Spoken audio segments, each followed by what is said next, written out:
Just make sure this goes actually to my channel, because there's nothing on my channel yet. There we are. No, that's it. I'm already in there. No, not having it. Right, I want to see. Yeah, it's a mess. I don't want to know. Yeah, but that's gone through there and on there. Right, yeah. I'll be back on set. Yeah. I'll start the show. Hello, guys. Welcome to the HOBOKEEF Podcast 2. Running a little bit behind schedule. That was an error on my end. But this podcast, we have a couple of topics that we have highlighted to bring live today. And we have some tributes to pay today as well within the world of wrestling. We will get to that shortly, so bear with. But welcome. And I'll just wait for a brother to come on and join us, and then we'll get into the topic. So please bear with as we wait on his return. I'm going to get everything shared my end, so I can do that now. But I hope everyone has had a good Friday. Oh, no, that's wrong.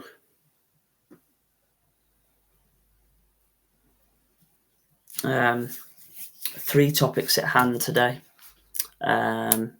Two fairly simple ones that don't require a lot of information or breakdown. And we've got another one that's going to be one topic that's going to be broken up into, how many sections have I got here? 5 sections on this one. And I think this one will be easy to run away with, to be honest. But like you say, we're going to start off nice and easy with our first one. And it will be about the Women's World Cup. Like you say, this one was really on behalf of a brother. I watched their matches, but we'll wait for him to get back because I didn't even watch the final. So this is a topic I did. Touch on. There we are. What a mistake that was. So yeah, the Women's World Cup final. Like I say, I watched the lead up to that. I didn't really. Well, I've not even watched the highlights. That's how far behind I am. But yeah, what was your thoughts and take on it, brother? Firstly, you got to give congratulations for getting there. Yeah, you know, definitely. Slightly frustrated me a bit that they were pretty much claiming the blokes had never been to a World Cup final. Yeah. Other than 66. Yeah. I got no issue with you bigging up the women. And yes, like I say, it was a great accomplishment, but get your facts right first. So 1990, we got to Italia 90 final. A lot of memories with Gaza. Yeah. And obviously the tears. But we lost it 1-0. Obviously, we're English. I thought there was a few very dubious moments in it. At one point, the ref even goes for a second booking on a Spanish player. As soon as she realises she's booked her, she puts the card away and goes, carry on. Which, considering all this hype they're doing about better play and more sportsmanlike, and kicking the ball away in any game now is a yellow card. Straight yellow card, isn't it? No hesitance and all that's that. It. Unless she's already been booked and then they don't book her. Yeah. So, apparently that's how this one worked. But yeah.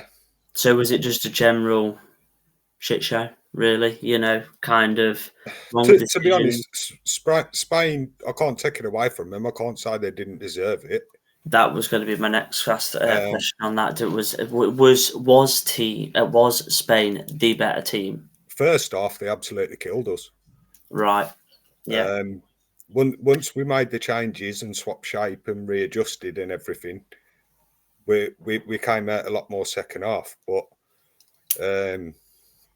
Greenwood took that massive hit in the head, which was the shades of Gaza. Yeah.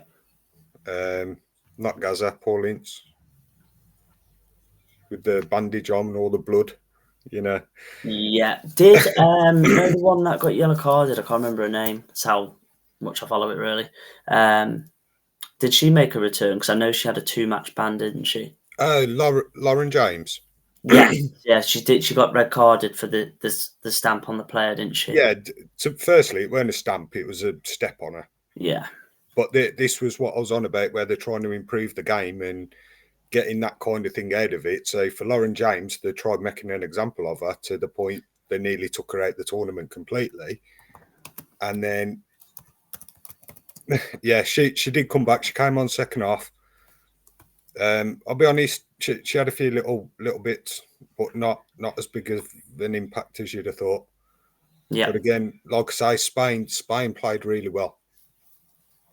So that you can't really take that away from them, no? No. At the end of the day, they scored more goals than we did. Yeah. That's what's going to get you the win, unfortunately.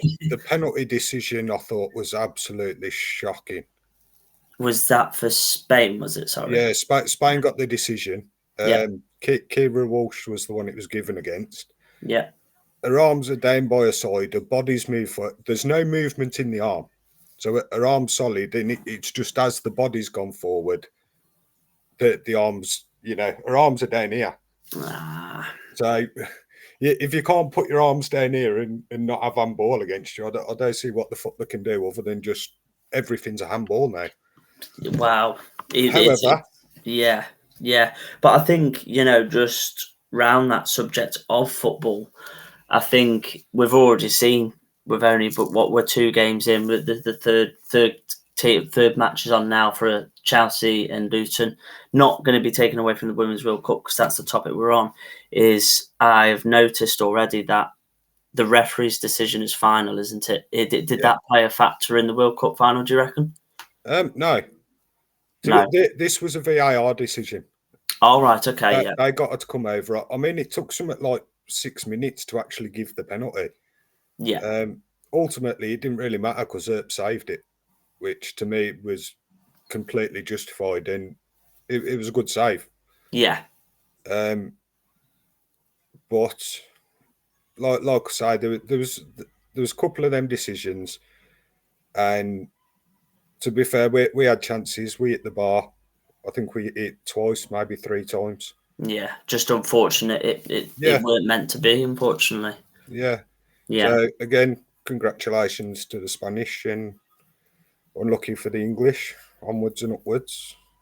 Well, I think the team in itself it's impressive. Like you say, what they've accomplished. Like you've already touched on there, men, women, it doesn't matter. You're all playing for the same nation. If you get to a final, you should be supporting each other, not going, oh well, we've been in a World Cup more recent than what you ever have been. Do you know what I mean? But that's a different topic to talk about. And I think, like you say, you've got to take your hat off to them and congratulate the women's England team. And like I said, they did have some very impressive matches. I watched them all leading up to bar the final, to be honest. I was just here, there and everywhere and doing my own thing. But like you say, I'm kind of glad you brought that to one of the topics tonight, because like I say, hearing you break it down there, it was just an unfortunate thing. It was Spain were the better team by, just by how they played. And like you say, England had their chances. It just wasn't meant to be. And I think it's, like I say, it's unlucky, but you can't take away from Spain. And at the same time, you've got to congratulate the England team as well, because does theirs work exactly the same? Like their next major tournament as England women will be the Euros. Is that correct? It is. Yeah. So, they could always kind of back. Theirs is in the opposite year to the blokes. Is it? So the blokes is every even year. The women's is every odd year. Ah, right. So, like you say, it doesn't mean they can't win it. It just, it proves the team's got the fire, desire to get there. Yeah. It just means, let's do that again, but this time let's show them what we can do instead. To be fair, Serena's record's phenomenal. Yeah. Not just for England. If you look back what she did for Holland as well. Yeah. I mean, the last 4 major tournaments internationally, she's been in all 4 finals. Wow. That's mad. Unlucky to her, she lost both World Cup finals, but she has won the Euros. But still, yeah. One player I do think deserves a lot of credit. It was the England's goalkeeper throughout the whole tournament, not just the final. Because I say I'm not going to sit here and judge the final because I didn't watch the final. So she actually had I think it was two real good saves in that match as well. That's me speaking of games throughout the tournament because they're the ones that I did watch. But there weren't nothing to take away from her in the final either. I just think it kind of goes to show how impressive she was when the World Cup's been and gone for the women, and she's already on the transfer target list of many teams and is potentially going to become one of the most expensive goalkeepers in the women's division. So they're the best female goalie in the world at the minute. So yeah, and I think with the women's division, the key players are easy to spot out. Not saying because the other players aren't as good. I think where you compare to the men, I see this is when I think it kind of gets a bit sketchy to me, in my opinion, is comparing the women to the men's. It's always going to be different. It's never going to be the same. The only thing I really want to emphasize in that comment is I'm sick to death of hearing the women are better than the men. I can accept that if the women have won a major tournament in the last 60 years, we haven't. That's fair enough. But that doesn't mean you are better than the men. That just means you're better than the women in that tournament. Yeah, that's Which, again, it's not taking anything away from the team or the accomplishments. It's just you cannot say the women are better than the men. No, and I think it's that sort of comparison that I don't think does the women division any justice. I think that's where stop comparing and just enjoy it for what it is. Do you know what I mean? Yeah. But yeah, is there anything else you'd like to touch on the Women's World Cup, brother? No, just like I say. Actually, Australia not finishing third. They lost the third place playoff. Did they? See, I never knew that. So they actually ended up fourth. Which who came third then? Sorry, I think it was Sweden. Interesting. See now, if you would have said they're the teams, I would have gone Australia all the way. To be honest. Well, yeah. To be honest, I think we were the favourites for our match. Yeah. We were pretty much the favourites for the tournament with Australia. And see that's where you can't say they bottled it because they didn't. But I think they probably had a lot riding on them.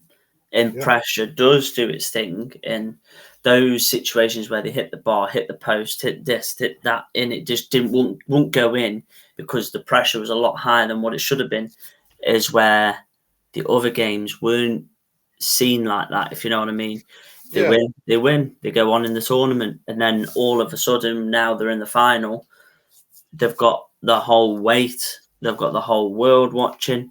Not saying they bottled it, not saying that at all, but maybe pressure was just a little bit too much in, and swear it kind of went in Spain's favour, and they just, that Spain, like I say, Spain absolutely flew out the blocks. They were by far the faster team settling, the faster team, everything, and it was what it was. Yeah. Well, I think we'll come off football now. Yeah. So the other one, I think. Oh yeah. The topic of WWE. I think we'll touch on Discord just towards the end if you're happy with that. I was going to pop it in now. Pop it in at the end. Yeah. Sounds good. I'm just going to try and get the link to pop up in the chat here. I've tried doing it through the computer. The computer's not having any of it. So we are in. I have set up a Discord, and it's called The Love of Gaming. This is broke up into many different sections, as a Discord channel does, with the help of a brother. So I appreciate that. So we have our general chat where, we just chit chat, just speaking, positive vibes and all that sort of stuff. But at the moment, there's only 8 members. So, time zones are playing a big factor, as you've seen, brother, where, when it's our day, it's their night. When it's our night, it's their day. It's kind of hard. And then we have our stream links plus live. So any stream links from previous where you still have access to, we always tend to drop them in there. Every time I go live, I'm dropping them in there. One that was a hit the other day was in the clips and highlights. I think that caught the eye of 2 of our other members. I will give them a shout out. It was Jinx. He just absolutely loved it. And where is the other one gone? My apologies. Smizzy 2K. A load of laugh emojis there. I think just the clip in general is enough to. I'm going for that being the flying one. It's going to be one of them. It's going to be a hard clip to beat at the very least. But yeah, it was just one of them, and it was nice to see a game clip involving 2 streamers chilling, doing what they do best, just playing a game, and just something daft like that, just to make everyone just go, man, I wish I could play that game right now, and just how it just brings it all back. We had, what was it, Smizzy here. He was saying, I haven't played GTA in so long. So a clip like that to make one of our members kind of go, wow. And he, and his reason for not playing it was, I stopped playing because of the flying motorcycles with missiles, which I'm trying to think what they're called, and I can't remember off the top of my head, but I do own one. Is it that hover thing that you gave me? Yeah. But I'll be honest, they aren't as big as what they used to be. Like, we've been in a lobby, haven't we, where, we're just doing our own thing. I know I tend to always set up as private, but you don't tend to see many people in them as what they once were. But I said, we should always jump on one time with us there to just have a bit of fun. But he struggles for room on his PS5. That is one topic I'd love to talk about in another podcast. I will write that down, actually. But yeah, it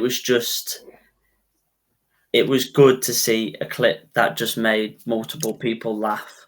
And like you say, for as daft as it was, I can't do the clip in here, but it was just simply just running to get some supplies on a little side mission. Brother jumps out of a car. I was going to drive through. He runs. He goes to hop the barrier, but obviously I've drove to it. I've stopped, and as he's jumped, the barrier's open to the point here, and he's just dropped down, and it made us all laugh, and that's what it was. It was priceless. It was, and it's them moments that that make things just.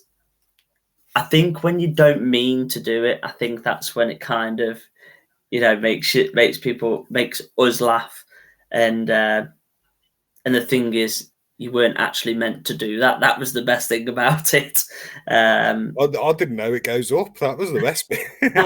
I mean, let's face it. Just to reiterate, I've played Grand Theft Auto twice in my life since Grand Theft Auto 3.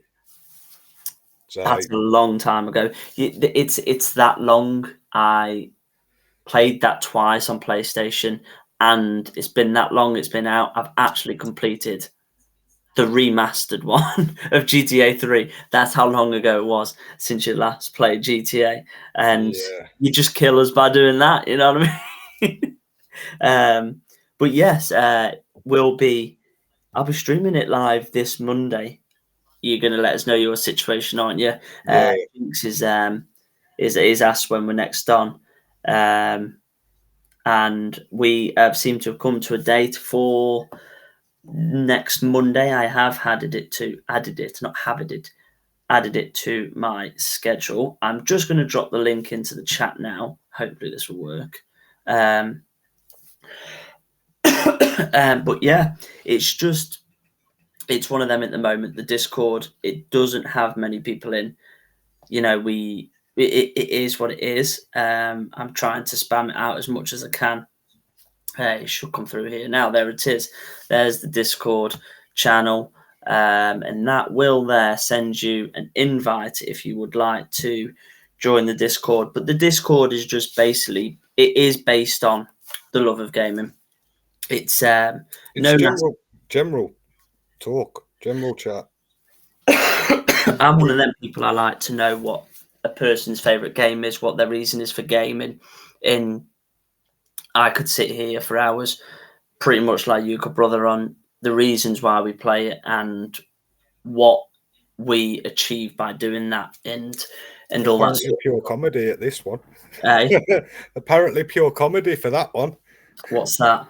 The GTA one. Wow, yeah, that's true. But yeah, that's what it's just getting to know people and to connect with people around the world as well, and just to make a community. Yeah, and just build on it from there. Just positive vibes and, like you say, just general chit chat, just to get to know each other. And the other thing is, like you say, that clip has made a stream possible this Monday upcoming for me to be streaming live on GTA 5 online with Jinx, which I do look forward to doing. And hopefully you can come along. But like you said, if you can't, you'd always watch, and there's always next time. Two people to carry me is better than one, all right? Wow, that's it. That's it. But we will come back to Discord shortly, towards the end of the podcast. So now I think. So I'll start this one for us. Yeah, go on, brother. It's been quite a shit week generally for wrestling fans. Yeah. So it was bad enough. Or was it 2 days ago from WWE? We had the announcement of Terry Funk who died. Which, to be honest, I don't think a lot of people truly understand how big and influential that guy was in wrestling. Don't get me wrong, he was, 79? No, 79, yes, yeah. Yeah, so it weren't exactly a spring chicken, but it'd been in the business 50-odd years, and he'd been all over the place. If anyone ever wants to look up something about a professional wrestler, look up his history and see what he has done. He touched a lot of people, and he paved the way. Paved the way for a lot of superstars. Mick Foley being one. Yeah. Even Sandman, the likes of. Yes. Yeah. I mean, don't get me wrong. He was at WWE in the mid '80s originally. Mm-hmm. So before he went to ECW, he started in WWE when it was the old WWF. I think it was 85 to 86. Yeah. Then he left. He did some bits and pieces. He ended up at WCW when it was World Championship Wrestling.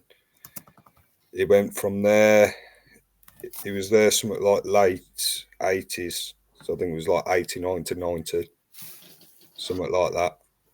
Then he went from there to ECW, but that was when it was originally named the Eastern Championship Wrestling. Mm-hmm. But while he was there, that was where the evolution happened with Paul Heyman, and it turned into Extreme Championship Wrestling. Yeah. We'll come back to that one in a sec. Then he went back to WWE. Then he went back to the ECW. Then he went back to WC. It literally just it was never anywhere for longer than 3-4 years. Mm-hmm. But I don't know many people that could ever say a bad word against the guy. No, and like you say, yeah, Terry Funk he was one of those I didn't really know a lot about, but you know, WWE documentaries or a documentary around a superstar like that, where it shows you a lot of the background. Like we've watched multiple ones together, Dudley Boys, all that sort of stuff. You get to know their background before you actually know them as the superstar you watch weekly. So Terry Funk was one of them where without the documentaries, he was just one of those where I thought, okay, he's been around a bit, but I mainly known him in ECW. Yeah. But easily another thing you can mention is I never grew up with it. Was it Chainsaw Charlie? Was it? Yeah, Chainsaw Charlie. So that was it. That was one of the gimmicks with was it Mankind? Was it? Yeah. Yeah. So that was a pretty cool one. Obviously, his passing was, like you say, he was at the age of 79. It is another loss in the in the world of wrestling, of professional wrestling. It's not great, but it goes to show when you seem to think you know the person, like you say, Terry Funk, for instance, you think you know the guy, but when the moment does come and they do pass, it is obviously not a nice feeling and not a nice situation to be seeing. But when you start to hear other superstars, like Mick Foley being one, I never knew that Terry Funk was that was Mick Foley's go-to guy. He was the person he looked up to. I think that's when it shouldn't take something like this for it to be shown, but it goes to show how good of a person he was. Like you could easily touch on with Paul Heyman. He did a lot of good business with Paul Heyman, and I bet the loss of Terry Funk, it's got to hit hard for Paul Heyman easily for you know, for the stuff. A lot of superstars, you know, they come and go. That's it. They're just there to earn the dollar. Off they go. Once they're done, they're done. If they can get another gig somewhere else, they're happy with that. But the thing with Terry Funk in a topic we spoke about in the week was what he was like backstage. So just to quickly point this one out is, if you remember, because let's face it, any wrestling fan who's ever watched wrestling genuinely and wanted to see an extreme match, they're going to look at Hell in a Cell, Undertaker versus Mick Foley, or Mankind as it was. Yeah.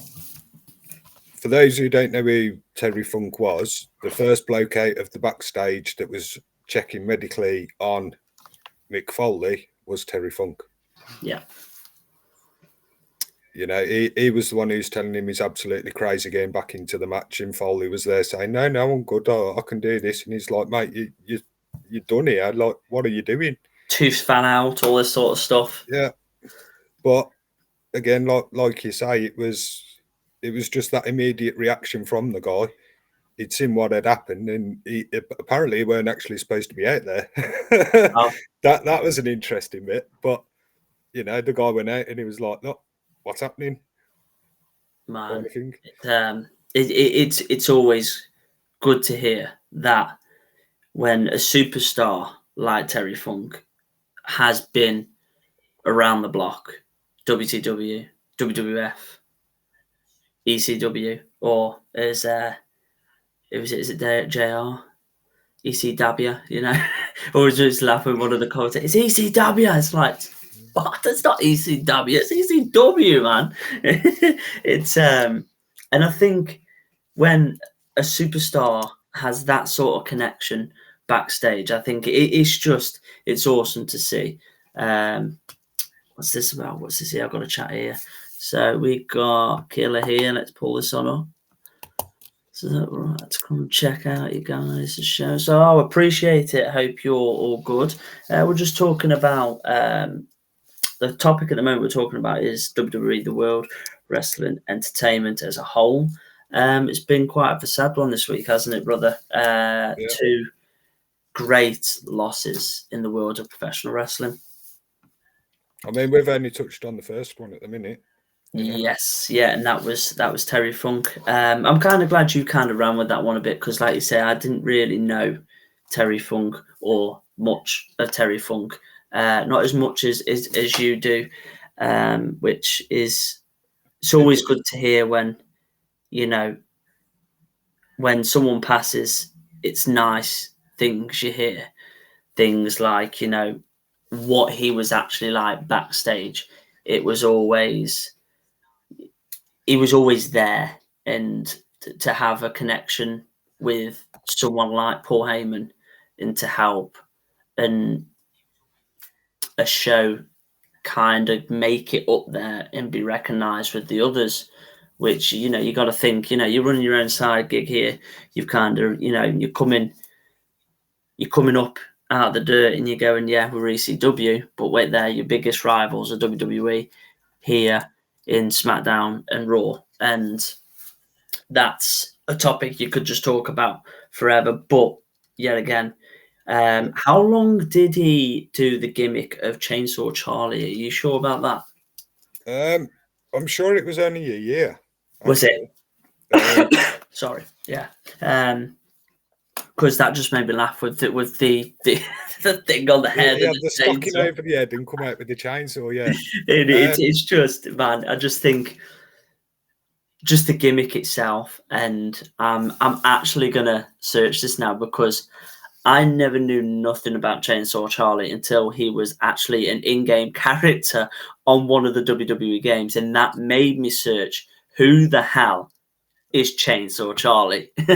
Yeah, it was actually more famous for being in the Rumble with Foley.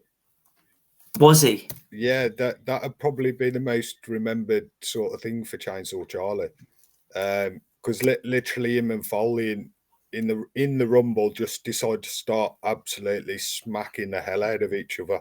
Was it? It might as well have been half an hardcore fight for what it actually was. But to be fair, I mean, the guy was in there 20, 30 minutes, even then. Man, that's mad. He was in there quite a while for that match. I'm having found it here. It was WWE 13. So WWE 13 was before 2K took it. So I think if my memory serves me right, 13 was the last wrestling game brought by THQ. So just to throw this in there, you mentioned yesterday his Hall of Fame was actually 2009, wasn't it? Yes, yeah. So Dusty Rhodes, apparently another long-term friend of his, one of the late greats as well. Yeah, another one. So he inducted him in 2009. He did get 2 more cameos in the WWE after that, which, funnily enough, one was 2013. Was it? Yeah, and one was 2016. Wow, what were those? I'm not sure what the 2016 one was. But I'm pretty sure the 2013 one was a reappearance of Chainsaw Charlie, actually. Was it? Yeah, which is why I think he ended up in that game. Man, that would kind of make a bit of sense, wouldn't it, really? Yes. Yeah. I'm almost certain that him and Mankind held the tag titles, but don't quote me on that one because without looking, I mean, don't get me wrong, my brain ain't what it used to be, but You know, Yeah. I've gotten older since all that happened. Yeah, so that was the first part of the bad news of this week. It was another great from the world of professional wrestling in Terry Funk, age 79, passed away. I think it was just general health issues, was it? I'm not too sure. I didn't really. I don't really. Didn't really. I'll be honest, I didn't really look into it too much. No. But yeah, again, it's one of those, condolences always go out to family, friends of Terry Funk. And it was 79, his age. It's a good age, but it's still very upsetting news when you are a fan of professional wrestling, when you hear another great has passed, unfortunately. And while we kind of continue on this bad news, this morning woke up, got myself ready for work, rolled into work at 6 a.m. this morning for one of the guys to come up. Didn't even check my social media this morning. I just got myself ready, went to work. And one of the lads at work says, "Have you seen the news this morning from WWE?" And I said, "No." He says, "You need to check your phone." So I did. And I just didn't know what to believe. I thought it was some sort of sick joke. But then when I actually went on the WWE website itself, it was there in black and white. And unfortunately, it was the passing of Bray Wyatt. Man, he was a hell of a guy. One of my all-time favourites coming up. When he finally dropped that gimmick of Husky Harris when he was in Nexus, coming through NXT, wasn't it, before it became a whole platform of its own. It was a contenders show, but Nexus produced a lot of good superstars. Wade Barrett, Husky Harris, then become Bray Wyatt. What's his name? Ginger-haired lad. He's got kids. What's his name? Who are you on about? Yeah. He was in Nexus. Ginger Daniel lad. Bryan. Hey? Daniel Bryan. No. He was one I was going to say after. He had ginger hair. He was in 3-man band, then left, and then he always used to get beaten every week because he got kids. He's got kids to feed. Yes, yeah. Heath Slater. That's the bugger. Yeah. Yeah, and I know he became a WWE push around, but fair play to him. He was there, and the gimmick worked. But like I say, not going to take the light away from Bray Wyatt here. This was a bit of news I didn't expect to see. First things, it weren't "Morning, brother, how are we?" It was, "Have you seen the news?" It wasn't. It was, "Why the fuck ain't you messaged me telling me this?" Like you're telling me you found out 2 hours ago, and I'm like, "What the fuck?" Yeah. That's a straight up answer. I appreciate the fact you want to leave me in bed, like, but I'm up anyway, brother. Like, So, like you said, I seen his cause of death came out pretty quick as well, which I was quite shocked about. But just seeing the statement from his father stating that he had ongoing issues, he was written out in the WWE stories on the grounds of he was working an injury, but it actually wasn't. It was a health issue from January when he caught COVID, if I'm correct. This is coming from a source from the world of professional wrestling, a very solid source. Let me just read that here because I've actually got it here in front of us. So here it is, got it here. Wait, I wrote an essay here. What's it gone now? There it is. So it was by the source. So we had Triple H. He was the first one to share the news this morning. Late afternoon, whenever it was. It was just received a call from a WWE Hall of Famer, Mike Rotonda, I can never say the last name, who has informed us of the tragic news that our WWE family member for life, Windham Rotunda, I'm just going to stick with Windham, okay, on that one. Also known as Bray Wyatt, unexpectedly passed away earlier today. Our thoughts are with the family, and we ask everyone for respect, their privacy at this time. A lot of good tributes coming into Bray Wyatt here. And yet again, we will touch on that in a second. I'm just trying to think where I did screenshot it. I swear I did. But no, it was on the lines of he caught COVID in January time. He was then written off for recovery, came back, and then was written off again. I'm going to say his last match was that neon match that he did with the dark match, and he had all the face paint. It was brilliant, absolute brilliant. The guy for himself, for the persona he could bring for any character, any situation, any setting, he was the guy that could do it. And it's heartbreaking. I'm wearing his WWE t-shirt right here, just as a tribute and shout out to Bray and his family members of that we are thinking of them at this time. He's got 4 kids as well, and am I correct? Was it 39? His age? 36. 36. Sorry, so 36. Same age as me, brother. Yeah, 36. We were born same year. And yeah, so it kind of went from there, really. He ended up having heart problems after he recovered. So he actually never really recovered from COVID.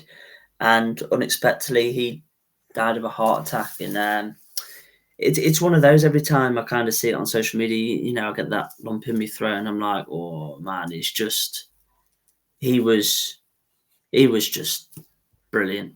You know what I mean? There's nothing bad I could say about the guy when everything he did in the ring, on the mic, was just pure magic. He was a very consummate professional. Yes. Yeah. And he was pretty much the big time villain for any main event. Yeah. However, I would like to point out there are a lot of things going around, like you said, the tributes and all that. Alexa Bliss is one. I haven't seen hers. Basically, she turned around and said that the guy was an absolute great guy. I can have absolutely no bad words to say against him. Yes, he was big. Yes, he was intimidating, but it was as friendly as anything. And yeah. That pretty much no one's got a bad word to say, which is fair enough. So to establish that it was a heart attack that killed him. There's a lot of people speculating. Yeah. That they're trying to basically blame the COVID that killed him, and people are saying no, it wasn't the COVID. So the only thing I can't clarify right now is that there's been stuff said he had heart problems before COVID. Right. Okay. But that was under control and it weren't such an issue. And then the COVID kind of basically reignited it and it went from there. And then obviously other sources are just saying outright, well, it was a heart attack. Yeah. But I mean, let's be honest. He joined WWE about 2010. Yes, I think it was. Let me clarify that. Yeah, I think it was.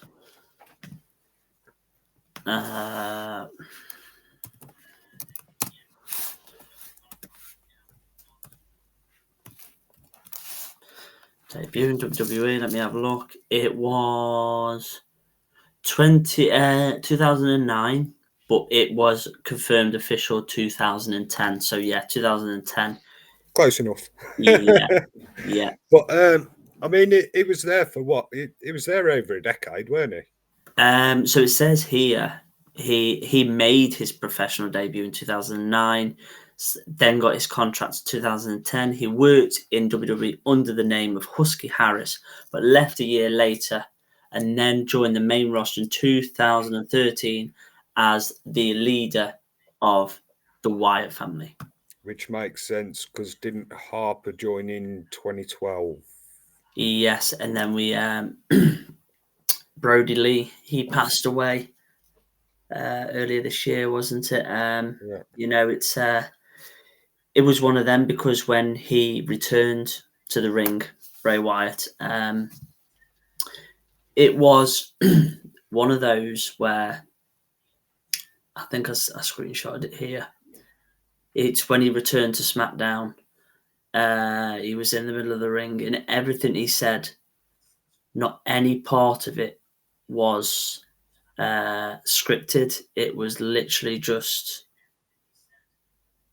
what he just, you know, he's wore his heart on his sleeve. You know, I think the guy himself was just what he could Was that do. the one? Was that the one Taker came out?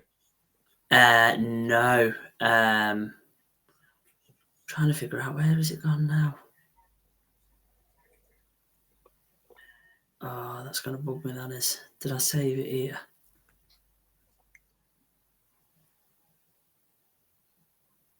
No. Okay.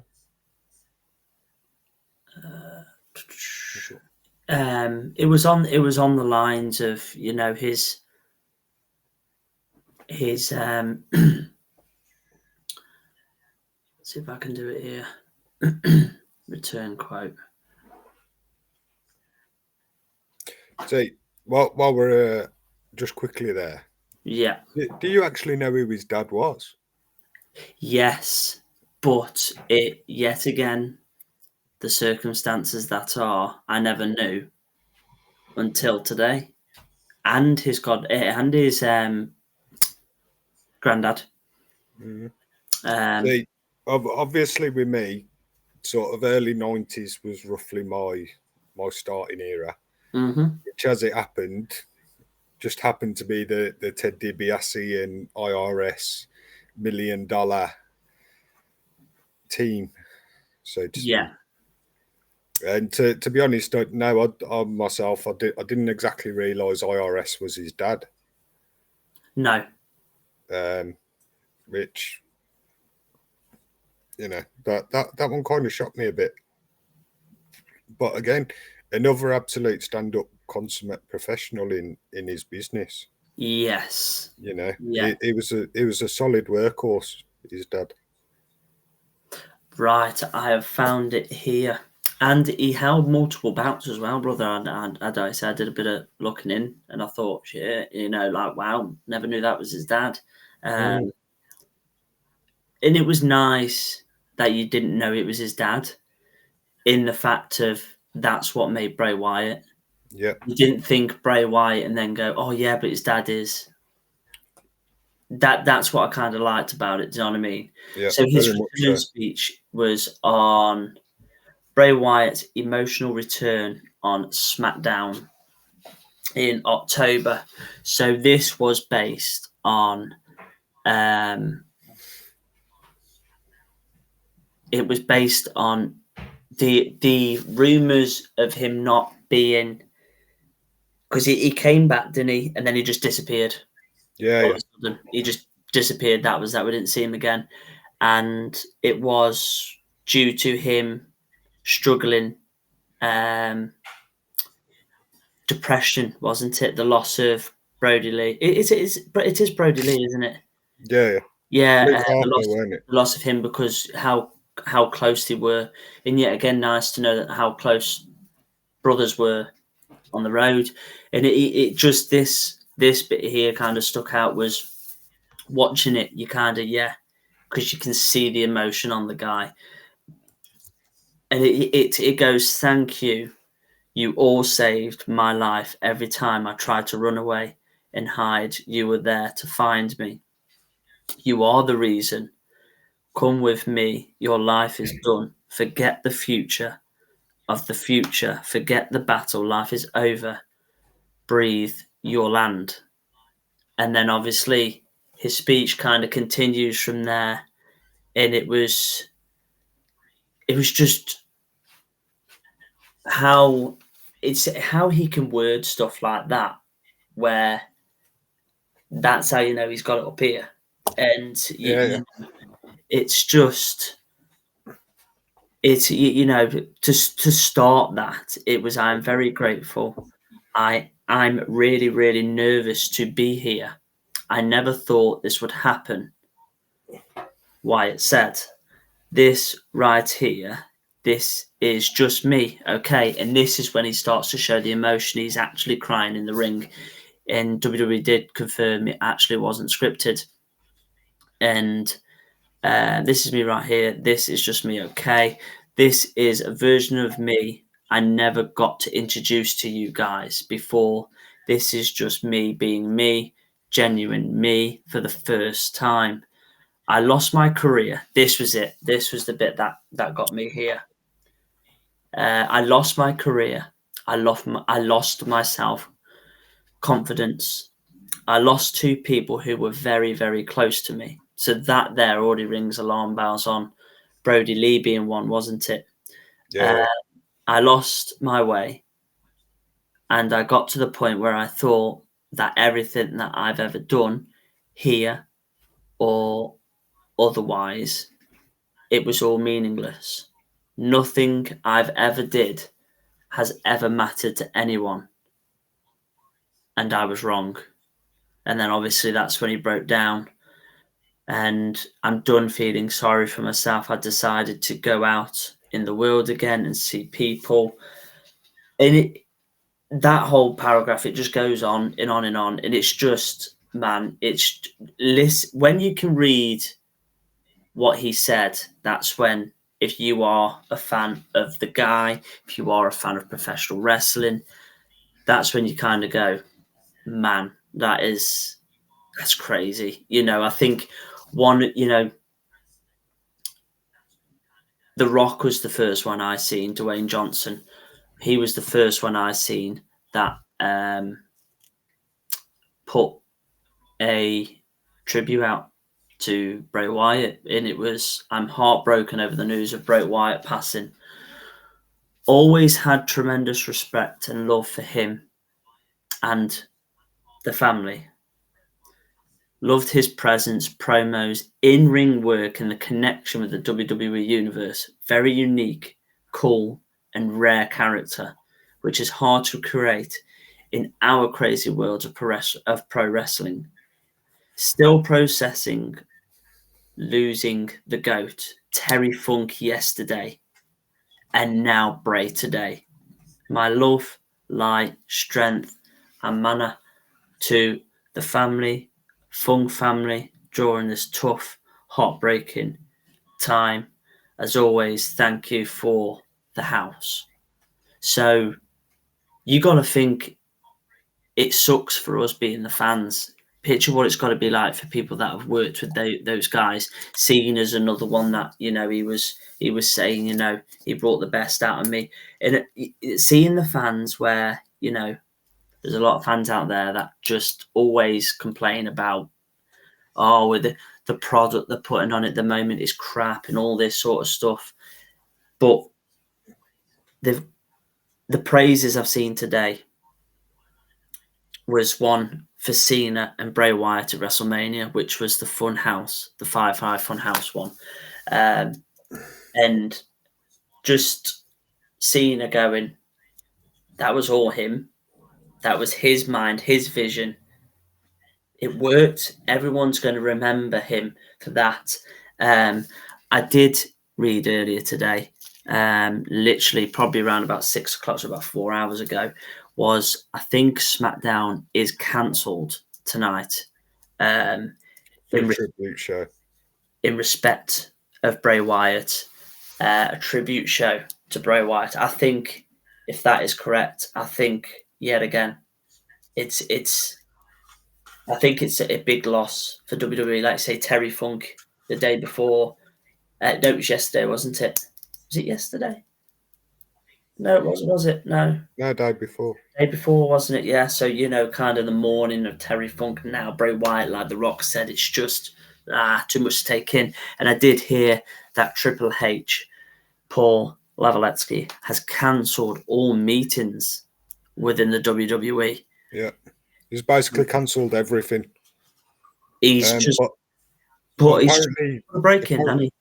Apparently, creative are partially responsible for this. Really? Yes. Really. That's good. And I think when it's like that, the thing is as well, he was an active superstar. It's not as if when he got released, which that was one of the biggest surprises when WWE released him a few years back. I was so pissed to see why. But when he came back, his return was just phenomenal. The Fiend. See, to me, there was only one bad thing really that he ever did. We know there's a story behind it, but the squishing by Goldberg, Nah, of the Fiend, no, that was the one bad thing really that happened to him. Yeah, I think that damaged that character. Yeah, it did. I think that's why they killed the Fiend off, didn't they? Really? Well, they had to. Yeah. But, there's obviously. Do you know? I think that that character though, the Fiend, had so much going for him as well. It's so much. He brought. I went and watched WWE in Manchester, obviously here in the UK, and he came through the crowd, and everyone just goes, "Oh!" The guy was just. He's a beast. He's a big dude, man. Yeah. Literally look to my right, and he's there. The lantern is literally the lantern's that it's his actual face with the eyes crossed out, and you just look at him, and he looks at you with that Fiend mask. You think, shit, it's your nightmare. But that's getting over. It's that sort of creativity that was brought by Bray Wyatt, and it's a loss that's going to be. It's going to be a hard one for the universe of pro wrestling. It's going to take some time to recover from that. I have seen AEW as well have said they're going to be doing a tribute this Sunday at Wembley Stadium in London. All lights will go out, and they've asked for phones to be put on for the Firefly lights, and the famous song that Wyatt made relevant again with the Wyatt family persona was "He's got the whole world in his hands." That will be played at a certain point. The lights will go out. That will start, and that whole song will be played, and that will be the tribute for Bray Wyatt. So, gotta say, I'm not a huge fan of AEW, but I'm not going to knock it because their product is good. I'm not saying it's not, but I think the fact Bray Wyatt actually had nothing to do with AEW, but they still want to pay respect to someone else that's under contract elsewhere. I think it is very nice. Do you think that might be to do with Luke Harper?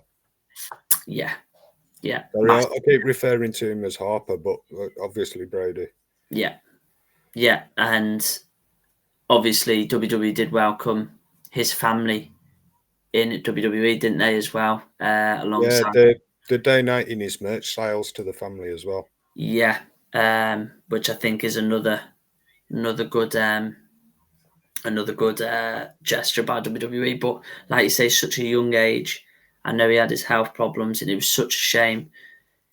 The loss in the character itself is just heartbreaking. The person. It is. I mean, to be fair, we came up with fucking 3-4 storylines involving the guy that would have been awesome. But, yeah. yeah, you need to return that call as well, Triple H, if you get time. If you do hear this, you know, this is your new creative team. You know, you're 6 guys. Nah, you just need 2 brothers, and we can run the goddamn shows for you. We'll just tell them what to do. They can do the rest. Like, I'll tell you what they can do. They can get some coffees in if that's a thing, you know, or skinny latte or whatever it is over there in the States. Well, to be fair, I've just been re-topped up, if you didn't see. Yeah, I don't know where my service has gone. Yeah, I've got a brother. But yeah. Are we done with Wyatt for a minute? Yeah, I was just literally just going to close that there. I was just going to say, so that's the topic and the bad news all ending there on the subject of WWE, of the passing today of Bray Wyatt at the age of 36. Such a loss in professional wrestling. But let's kind of get on to some positive news if we can. Wow. So I'll give you the first one then.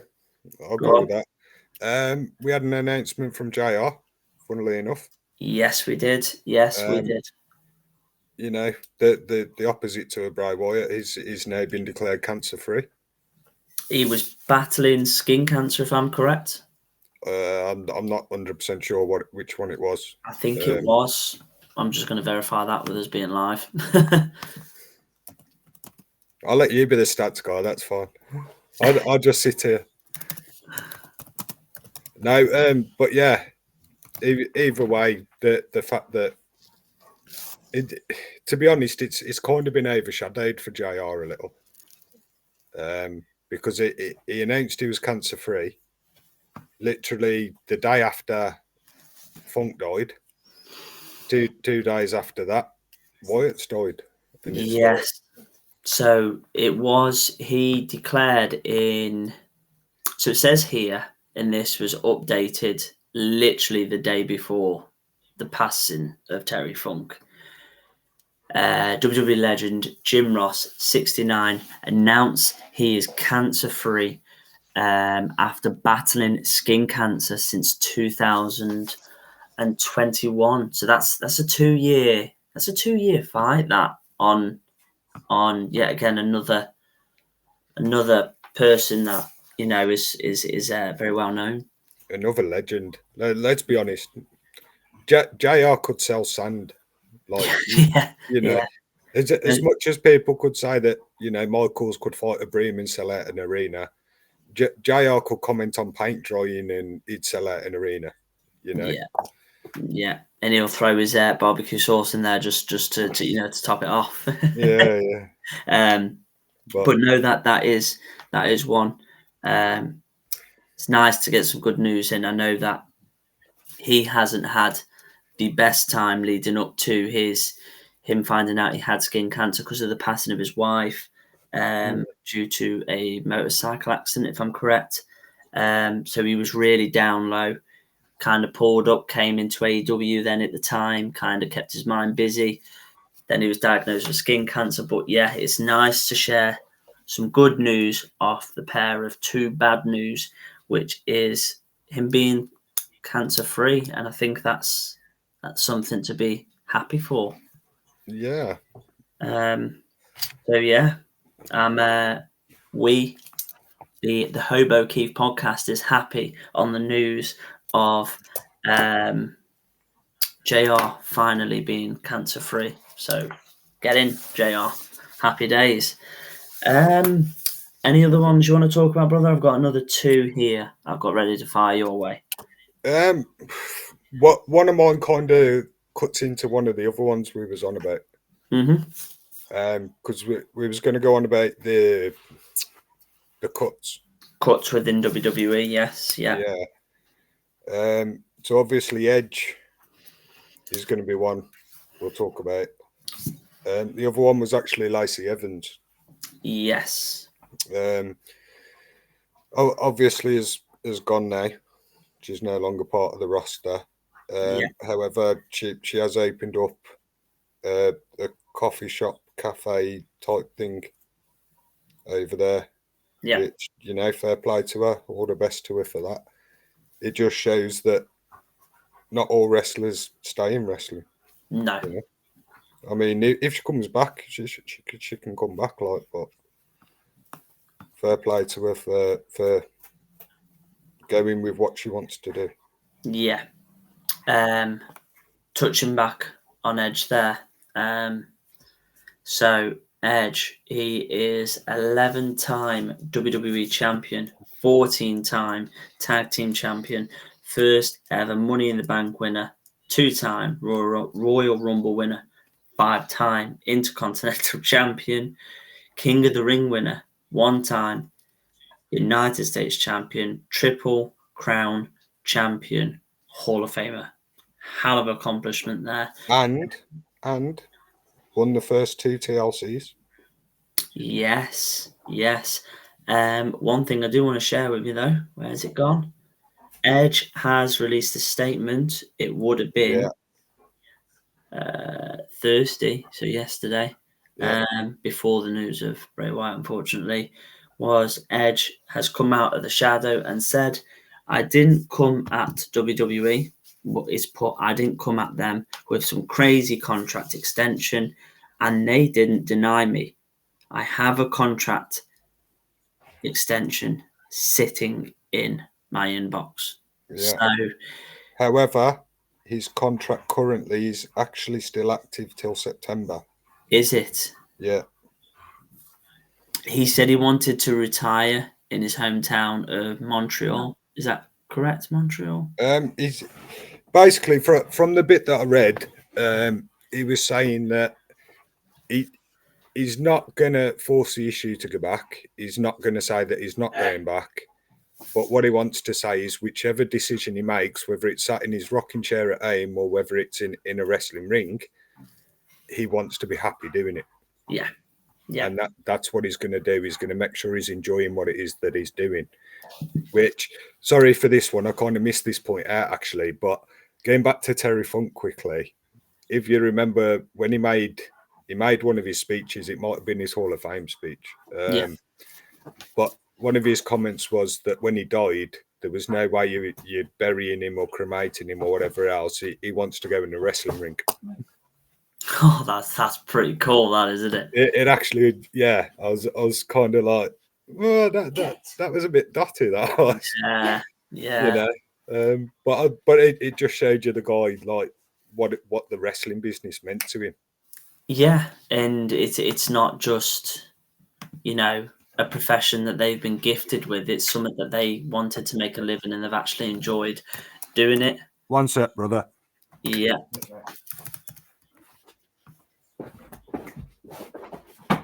Oh, while we wait there, I'm gonna play this.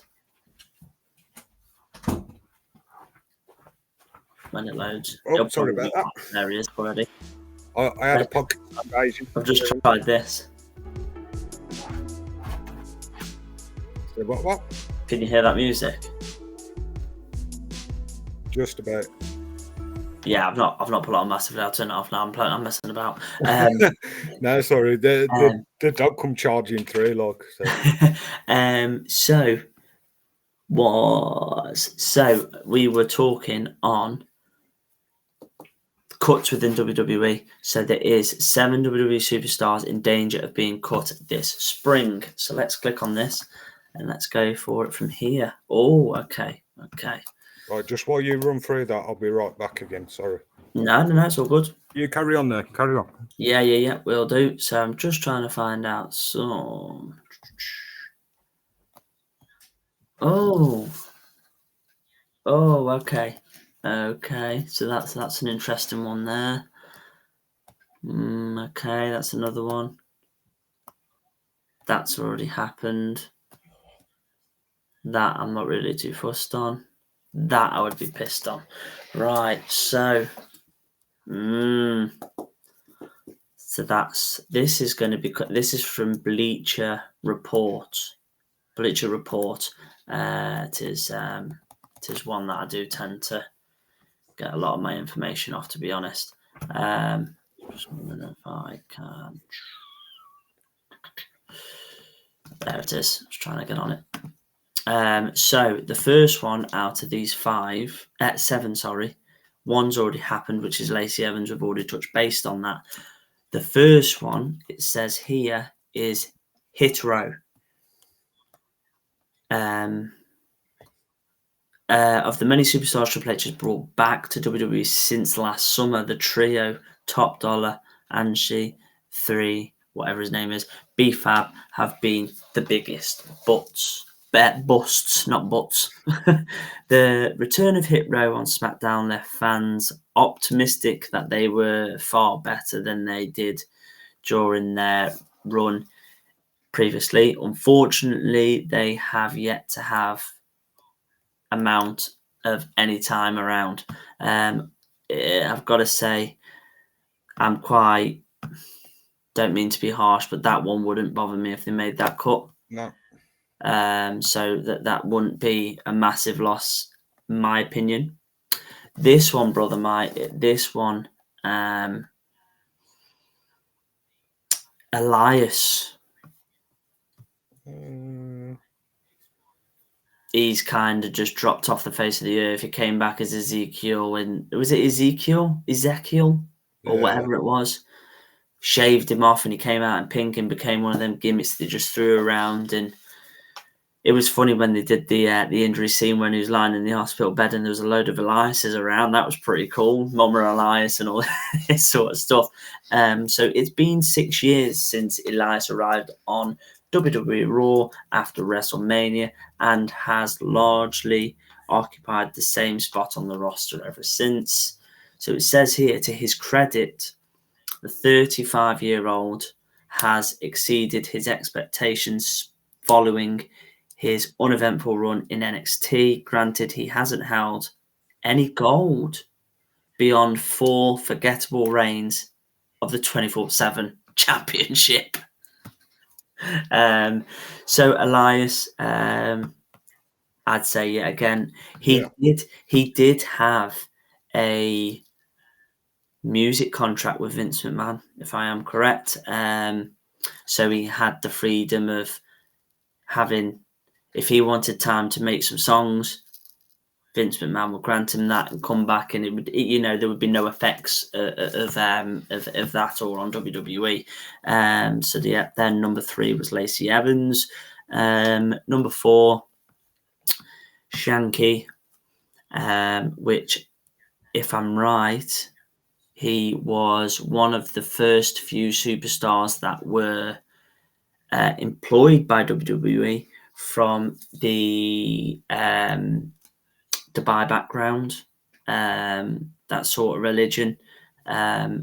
He came in, I think, where is it? Shanky's a name that is majority of WWE fans are guaranteed to have forgotten about, but remains on the company's roster page book as of writing this page. In the summer of 2021, he was quietly moved to the main roster from the Performance Center without ever appearing on an NXT TV to join Jinder Mahal and Veer Mahan, which I think he's another one who is just where you going with him. Do you know what I mean? So that one I don't think is a major bust. And the last one is Baron Corbin. That one I wouldn't like to see. It just says here, Baron Corbin is much more than he's often given credit for by fans. Having been in WWE's system for just about a decade, he has put together an impressive list of accolades. United States, Andre the Giant Memorial Battle Royal winner, Mr.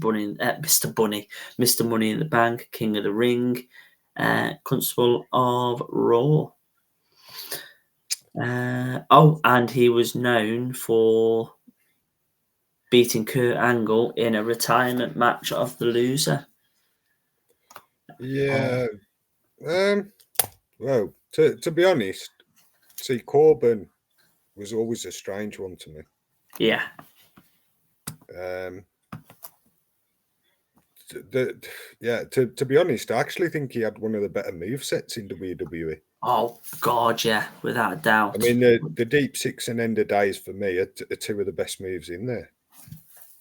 It's a bit special. It's a deep six. End of days. That move, man, it blows me away every time he does it, and I'm like, wow, that takes some strength. That is all on that superstar. But If I may stand corrected on this now, but I'm pretty sure that the end of days has never been kicked out of. oh, that's going to be one I've got to Google quick time. I know as of something like 2019, it wasn't. It hadn't been kicked. Same as the Stomp hadn't. It's one. It's the second most searched in WWE related. So let's have a look. Has Drew McIntyre shocks the WrestleMania 38 crowd by becoming the first ever WWE superstar to ever kick out of Happy Corbin's end of day signature move. Damn you, Drew McIntyre. I love you to bits, mate. You're Scottish, but so yeah, that was that. So yeah, so I think we'll wrap it up there on the cuts of WWE. I can't seem to find much else on that. I've got to be honest. I think the cuts will kind of be delayed a bit. I think some of them got hyped up as well, to be honest. Yeah.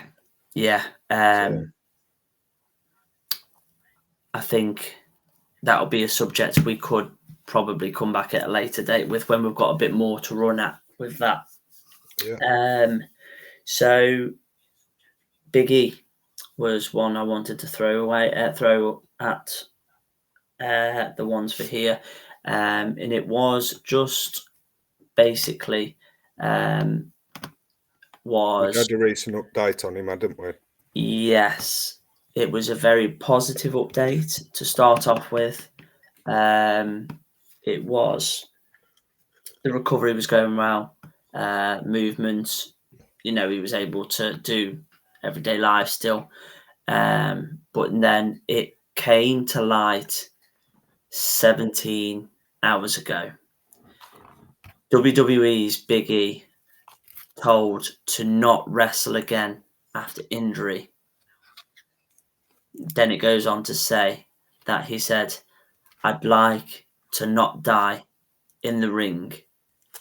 So Big E remains unsure if he will ever return to the ring after suffering a broken neck last year.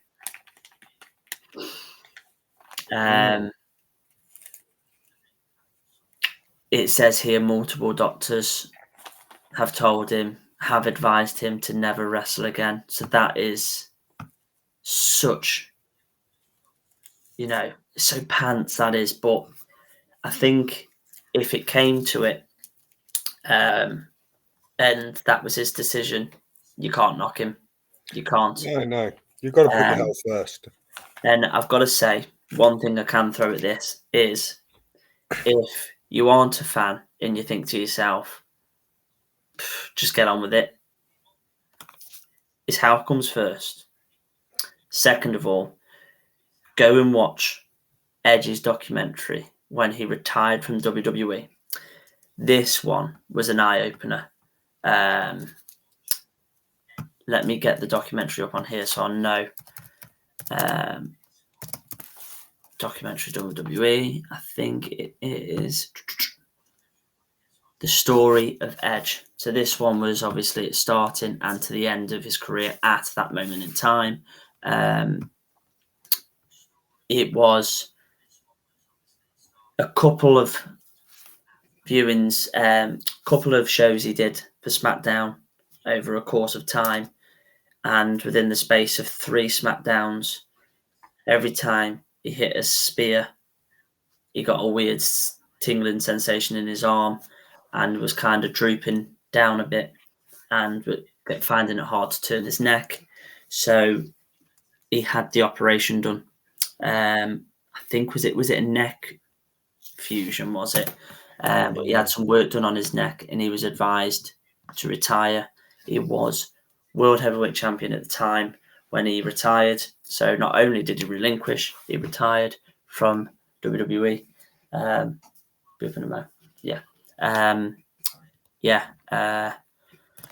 Edge. I'm gonna have a look here. Edge. Injury, wasn't it? That was what I was going to have a look. Edge's injury. How did Edge get injured? Edge stemmed from a bump he took on a closed ladder whilst wrestling Eddie Guerrero, who then frog slapped him whilst he was lying on the ladder. No. Oh, yes, it was early 2003. Wow. I didn't realise it went that far back. Do you know what I mean? Okay. Might have to do a bit of research on that one. But yeah, like you say, you can't knock Big E if he doesn't return. I think it's a shame, though. Oh, God, yeah. He's got so much potential. Yeah. But I know they're on completely different levels, where Big E's up here, and the one I'm about to mention is Jason Jordan, where he had a lot of potential, where, yeah, he was kind of being rammed down our throats, but he had the ability to do the in-ring ability stuff. You know, he was decent. But yeah, again, he was another one that now works backstage for WWE because of his injury. Could I throw out to WWE? Yeah, Big E, I'll sort you out, don't you worry. If you do make the decision and you don't return to the ring, I definitely think WWE need to book their ideas up and get some managers back in play. One for Raw, one for SmackDown, and one for NXT. We'll run point on Raw and SmackDown backstage. Don't worry about that. But I think Big E could be a good shout for a manager on one of the shows. I'd take Big E for SmackDown all day long. Definitely. Oddly enough, we said that, didn't we? I'd take Taker. Yeah. I'd take Taker for Raw. Yeah. Man, how cool would that be? You know. But that one might be another one to touch on. Undertaker next stream. We won't go into too much on that one, but that will be another one. But yeah, ending the one there for Big E was obviously it's his decision. Whatever he chooses, it's, you know, you've got to respect that. His health does come first, like you said, brother. But it would be a shame. But I'm not saying it's not impossible, because look at Edge. Was it 9-10 years he was away from WWE and made his triumphant return in the Royal Rumble? So yeah. And last topic I want to talk about. One second. The last topic I've got to say on for tonight, and it's going to end with WWE again. Well, I'll throw back to Discord if you've got nothing else to say after this, is an update on Randy Orton. So I do have an update here. This was 2nd of August coming from Give Me Sport. So WWE disappointing return for Randy Orton. It says here, Randy Orton's in-ring return is still uncertain after his lower back fusion surgery in 2022. Rumours of Randy Orton's return at Money in the Bank, which is one we spoke about multiple times, didn't we, brother? Yeah. Unfounding, disappointing fans. The latest update suggests that WWE has no planned storyline for Randy Orton yet, but a return at SummerSlam is still a huge possibility. So that could be a positive on the cards there. But I've got to say, if you are a fan of Randy Orton, don't get putting all your eggs in one basket, because if he doesn't come out, you'll only be disappointed. But yeah. It's another one. Mm-hmm. You know? Yeah. He's it seems that we're having a similar conversation about so many people at the minute. I think you could kind of link Orton in with Big E, really, because if he didn't return due to doctor's orders, I think his accomplishments are obviously a lot greater than Big E's, but you can't take away from either men, and their decision is final. If their decision is, I'm ending it, it is what it is. It will be a loss on, I would rather Randy Orton stand in the ring and go, I'm done, than for him to be unresponded in the ring and the commentators to tell us that he's done. Yeah, to the point where he could be paralysed, or worse come to worse, it being a very unfortunate possibility, which can happen at any time with anyone. Yeah. And you got to think, I think when you see situations like that where you've seen superstars pass out, I think the latest one up to date was Enzo Amore, was when he was thrown out the ring, but he caught the bottom rope and whiplashed, whacked his head. Oh yeah. And the thrown up the daunting X that the referee throws up when something has gone really bad and a superstar either ain't responding or they need medical treatment as soon as possible. But that is, I think, today's aim. There's been a lot more bad news than good news. Is never take for granted your favourite WWE superstar. Always work what they've accomplished, whether they've not done everything that you've always wanted them to do. They're only going to go as far as WWE will let, and we know that that's the whole point of the wrestling environment. But one thing I do want to end on the WWE. If you got anything to touch on WWE before I end with a quote here from Bray Wyatt? Actually, has there been any news on Vince's surgery? Not that I'm aware of. Vince McMahon? Yeah, well, wasn't he supposed to have his back surgery before, around the time of thingy? Let me have a look. Surgery. 4th of August, yes. Further details. So it says here, Vince McMahon recently had spinal surgery that was kept private from many people within WWE.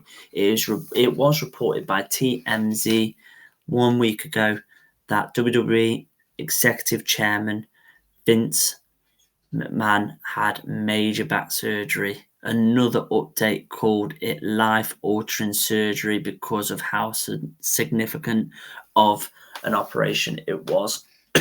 I never even knew that, brother. So that was a good one there, brother. There's only one more for me. And I believe the news was released either yesterday or today about apparently this Endeavour takeover is supposed to be happening. Mm-hmm. I believe it's this month, actually. A lot sooner than what I thought. Okay. I think that's going to bring, hopefully, some positives. Well, Triple H is off the board then, isn't he? Yeah, and Vince goes back on. Yeah. Which isn't great. But that's it. See, I've just lost. To be honest, Vince McMahon's one I'd like to touch on in the future. Yeah. Actually. Let's add that one to. I'll add that to the notes for podcast 3. Will be Vinnie Mac. Not necessarily number 3. I just said in the future, but yeah. Well, I'll put a question mark next to that one, and maybe because, like you say, that might be a future one because not every stream is every podcast is going to be WWE based. It's going to be a fair chunk of it, but yeah. There'll tend to be at least parts of it in there. Yes, yeah. But to close here on the WWE side of things on this part of the podcast is a quote from the great Bray Wyatt. Is a quote that I've seen today that's kind of just stuck with me when I found it. And the quote is, "In life, surround yourself with those who light your path." And that was from back when he was the Wyatt family, so the Fireflies. So that tribute I will be looking out for this Sunday. And if they do it, and it's not just some hoax going around, massive respect to AEW if they do, but I think it's just because of the Brody Lee tie. But still, it's respects to another performer that's lost. You know, at the end of the day, it doesn't matter what association you're with, AEW, TNA, WWE, anything like that. A loss of a superstar's life is always upsetting, whether you're a fan of that association or not. It's still a loss of life. On top of which, there's a good chunk of them AEW stars that were probably there with Bray. Yeah, Daniel Bryan. Yeah, being one. But yeah, I just think of that quote itself in life. Surround yourself with those who light your path. I think that's a very cool one. And condolences to his kids, his wife Jojo. It's a hard one. It really is. I was absolutely devastated to hear the passing of Bray Wyatt. But is there anything else you want to touch on, bar Discord, brother? Oh, I could touch on you. Honest, put to 11. No, I'm good, pal. To be honest, I think. Yeah. Well, I've just threw up the link there for Discord. So yeah, guys, if you want to, feel free to join. Do. But that is going to be everything for tonight. I think we've touched on everything. We have ran an hour and a half. I always think an hour, but man, I think we've covered well today. I think. Hey, if you turned up on time, we'd be 2 hours in now. Yeah. That's the only problem, innit? That is the only problem. I love you really, brother. But yeah, like you say, it's not always great when we hear 2 losses, but like you say, 2 losses with 1 good news on JR's cancer, I think is a big bonus. And like you say, the loss of Terry Funk and Bray Wyatt, obviously, don't have to be a genius to figure out, but condolences go to their families and friends and everyone within the WWE who was associated with either of them. And I do hope the tribute does take over from SmackDown tonight. I did see it advertised on Twitter earlier today that they were looking to do a tribute to Bray Wyatt. But No. No, I don't think it is. I'll have a quick look before we end it, but let me have a look. No, I don't think it will. Oh, shit. Are we all good for next Friday, brother? That's what I was going to ask. Oh, I don't know about that. No. Of course I am. Yeah. Let's hope that we've got a bit of a better start to the day, eh? Yeah, it's on at 12 o'clock, brother. But it's just showing up as SmackDown. Yeah, so back next Friday for podcast number 3. I've really enjoyed it again. Not much interaction, but I tell you what, it's just 2 brothers shooting, and whether it's good news, bad news, you know, it's I've enjoyed doing it. And like you say, I know today's one has been more down than good, but it happens, doesn't it, brother? You know, it happens. We've been on about it quite a lot this week, haven't we? That you know, ultimately, shit happens in life. Yeah. Not just take out the Bray and the Terry part. Yeah. You know, people this week have generally seemed to have had a tough week, and this is where we're trying to spread part of the idea that people have to understand that there's strength in numbers as well. Yeah. You know, I mean, me myself, you know, that I hadn't had the best day yesterday. Yeah. Brother, give me a fucking for it as well. You know, appreciate it. But no, this is exactly as I said to you yesterday. Sometimes it does take a brother like you to just say something that someone else can't and someone else won't. Yeah, and it like you say, it's about being there for each other. That's it. Through you know, thick and thin, and like Braun Strowman said on his tweet, was you know, don't end it on a bad note. Always end it on a high, because you never know what's around the corner. You know, your favourite person, you know, a family member, friend, ring them up and tell them you love them. It's that simple. You don't need to end things on a shit note, because you just don't know what's around that corner. And Bray Wyatt's passing has unfortunately indicated that, but it's it can be scary, can't it, brother? You know that nothing's a guarantee, is it really? Other than HOBOKEEF Podcast Friday nights. Next Friday, back for podcast number 3. We're going to go and shoot some new ideas, and we'll be back next Friday. So yeah, thanks for watching, guys. If you've enjoyed it, hit us up, drop a comment. Next time we're live. So yeah, thanks for watching, guys. See you soon. I sure you want to stream, yeah.